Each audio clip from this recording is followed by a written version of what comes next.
وہ نماز اور صوم و صلات کی پابند ہوتی ہیں اور دیگر عبادات کی بھی پابند ہوتی ہیں اور دین سے قریب ہوتی چلی جاتی ہیں۔ ورنہ عام طور پر یہ ہوتا ہے کہ جب ہم انہیں بازار میں جانے کی اجازت دیتے ہیں، ہم انہیں سفر کرنے کی اجازت دیتے ہیں، تو وہاں پر ان کے ساتھ انہیں کوئی دینی ماحول نہیں ملتا، لیکن جب وہ مسجد میں آتی ہیں تو وہاں پر قرآن پڑھتی ہیں، مطالعہ کرتی ہیں کہ انہیں تو آٹومیٹکلی ایک دینی ماحول جب انہیں ملتا ہے تو وہ نماز اور صوم و صلات کی طرف ان کی رغبت بڑھنا شروع ہو جاتی ہے۔ اور پانچویں بنیادی وجہ یہ ہے اور ضرورت ہے کہ جب وہ سفر کرتی ہیں تو سفر و حضر کے دوران انہیں نماز ادا کرنے کے لیے کسی مشکلات کا سامنا نہیں کرنا پڑتا ہے۔ ہم خود اپنی فیملی کے ساتھ سفر کرتے ہیں کبھی بائی روڈ، تو جہاں پر بھی نماز کا وقت ہوتا ہے تو ہم اپنی اطمینان کے ساتھ جب ہم اپنی جی پی ایس میں جب ہم دیکھتے ہیں کہ یہ مسجد یہاں پر قریب ہے، ہم وہاں چلے جاتے ہیں۔ باقاعدہ وہاں پر عورتوں کے لیے وضو کرنے کا انتظام ہوتا ہے، نماز پڑھنے کا انتظام ہوتا ہے، بہت اطمینان سے ہم نماز پڑھتے ہیں، ایک دلی سکون حاصل ہوتا ہے اور گھر میں بھی ایک اچھا ماحول ایک فیملی کے اندر پیدا ہوتا ہے کہ الحمدللہ ہم سفر بھی کر رہے ہیں، ہم گھوم پھر بھی رہے ہیں اور ہم نماز سے بھی غافل نہیں ہیں۔ بر صغیر کے مسلم گھرانوں میں دینی ماحول پیدا کرنے کے لیے میرا خیال ہے کہ مسلکی موقف سے اوپر اٹھ کر کچھ تبدیلیاں لانا ناگزیر ہے اور اپنے موقف پر نظر ثانی بھی کرنا ناگزیر ہے، اس لیے کہ آج حالات ایسے ہو گئے ہیں کہ اگر ہم اپنے بچوں کو، اپنی عورتوں کو، خصوصاً اپنی عورتوں اور بچیوں کو اگر دینی تعلیم سے اور مساجد سے دور رکھتے ہیں تو الگ سے ان کا کوئی متبادل نظام نظر نہیں آتا ہے، لیکن اگر ہم اپنی مسجدوں کو ایکسپینڈ کر دیتے ہیں، اس کی توسیع کرتے ہیں اور ایک ایسی جگہ ان کے لیے ایک ایسے انتظامات کرتے ہیں جس میں مکمل طور پر جو فتنے ہیں اور فساد خلق کا جو اندیشہ ہے اس کا سدباب ہو سکے، تو میں سمجھتا ہوں کہ یہ آج کے دور میں بہت ضروری ہے کہ ہم عورتوں کے لیے مسجد کے دروازے کھولیں اور ان کے لیے مناسب انتظامات کریں۔ آپ کی کیا رائے ہے؟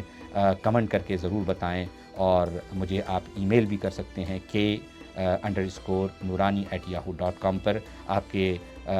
کمنٹس کا، آپ کی آراء کا انتظار رہے گا اور انشاءاللہ پھر کبھی دوسرے ایک سوال کے ساتھ اور دوسری ویڈیو کے ساتھ آپ کے روبرو حاضر ہوں گے۔ اب تک کے لیے اجازت دیجیے۔ اللہ حافظ۔ السلام علیکم ورحمۃ اللہ وبرکاتہ۔